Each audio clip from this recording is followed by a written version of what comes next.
In the days of ancient Israel, when the Philistines oppressed the people for 40 years, there lived a barren woman from the tribe of Dan.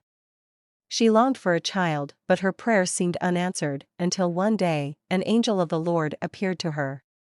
The angel's countenance was radiant, and his words carried hope. "Behold," the angel said, "you shall conceive and bear a son. But beware, for he is to be set apart as a Nazirite from birth. No razor shall touch his head, and he shall neither drink wine nor eat anything unclean. For he will begin to deliver Israel from the hand of the Philistines." Overwhelmed with joy and awe, the woman shared the news with her husband, Manoah. Together, they sought the Lord for guidance. When the angel reappeared, Manoah asked, "What will be the child's manner of life, and what is his mission?" The angel replied, "Your wife must observe all I have commanded her. The boy will be a Nazirite of God from the womb until the day of his death." After offering a sacrifice to the Lord, the angel ascended in the flames of the altar, leaving Manoah and his wife in reverent fear. In due time, the promise was fulfilled. The woman bore a son and named him Samson, meaning, like the sun. As the boy grew, the Spirit of the Lord began to stir within him, marking him for a destiny unlike any other. Samson's strength became legendary as he matured, but his desires often led him astray. One day, he ventured into the Philistine town of Timnah, where he saw a beautiful woman and declared to his parents, "Get her for me as my wife." His parents protested, "Is there no woman among our own people? Must you go to the uncircumcised Philistines?" But Samson insisted, unaware that God was using this desire to create an opportunity against the Philistines. On his way to Timnah, Samson encountered a young lion. The beast roared, but the Spirit of the Lord came mightily upon Samson, and he tore the lion apart with his bare hands as easily as one would tear a goat. He told no one of this feat. Later, as he returned to marry the woman, he found the lion's carcass. Bees had made honey in its body, and Samson scooped some out, eating it as he walked. When he arrived at the wedding feast, he posed a riddle to the 30 Philistine men attending. Out of the eater came something to eat, out of the strong came something sweet. He wagered 30 linen garments and 30 sets of clothes that they could not solve it within 7 days. For 3 days, they struggled to answer. On the 4th day, they threatened Samson's bride, saying, "Coax your husband into revealing the riddle, or we will burn you and your family." Terrified, the woman wept and pleaded with Samson until he relented and told her the answer. She immediately revealed it to her people. When the men approached Samson with the answer, "What is sweeter than honey? What is stronger than a lion?" he realized their treachery. Enraged, the Spirit of the Lord came upon him again. He went to Ashkelon, struck down 30 Philistines, and gave their garments to the men who had answered his riddle. Burning with anger, Samson returned to his father's house, leaving his wife behind. Later, when Samson's anger had cooled, he went to visit his wife, only to discover that her father had given her to another man. Furious, Samson declared, "This time I will have no guilt when I harm the Philistines." He caught 300 foxes, tied their tails together in pairs, and fastened torches between them.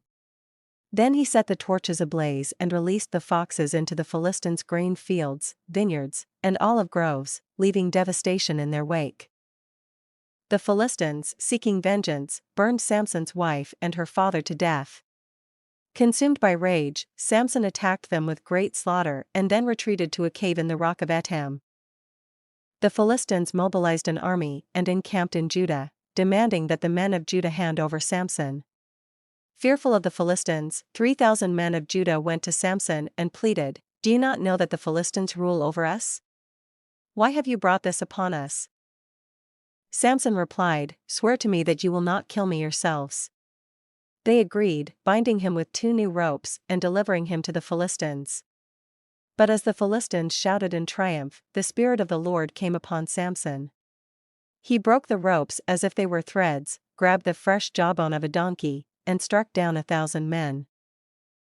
Exhausted and thirsty, Samson cried out to God, "You have given this great victory, but now shall I die of thirst?" In response, God split open a hollow place in Lehi, and water gushed forth, reviving Samson. Samson's strength was unparalleled, but his weakness for Philistine women led to his downfall. He fell in love with a woman named Delilah, who lived in the valley of Sorek. The Philistine rulers approached her, offering 1,100 pieces of silver each if she could discover the secret of Samson's strength. Delilah began her deceitful mission. "Tell me the secret of your great strength," she asked, "and how you can be tied up and subdued." Samson toyed with her, giving false answers. "First," he said, "if I am bound with 7 fresh bowstrings, I will become as weak as any other man." When Delilah tested this, Samson broke the bowstrings effortlessly.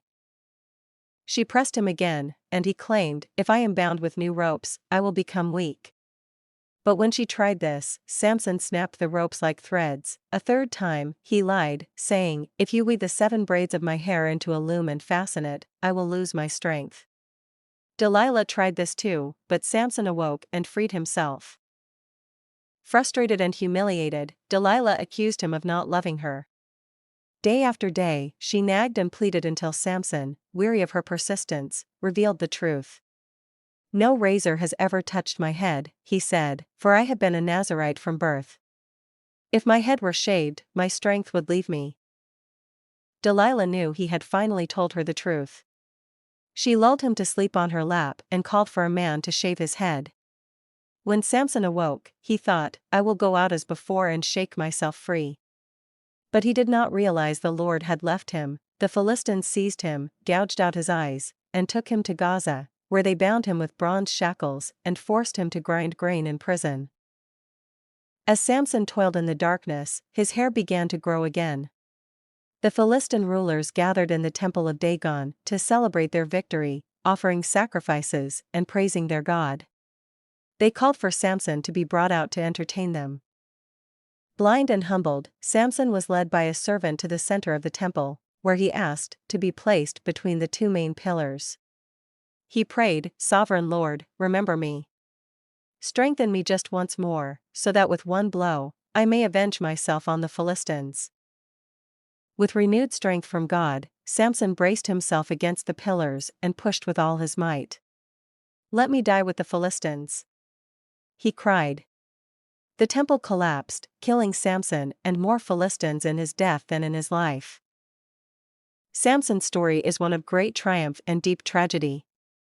Though flawed, he was chosen by God to deliver Israel.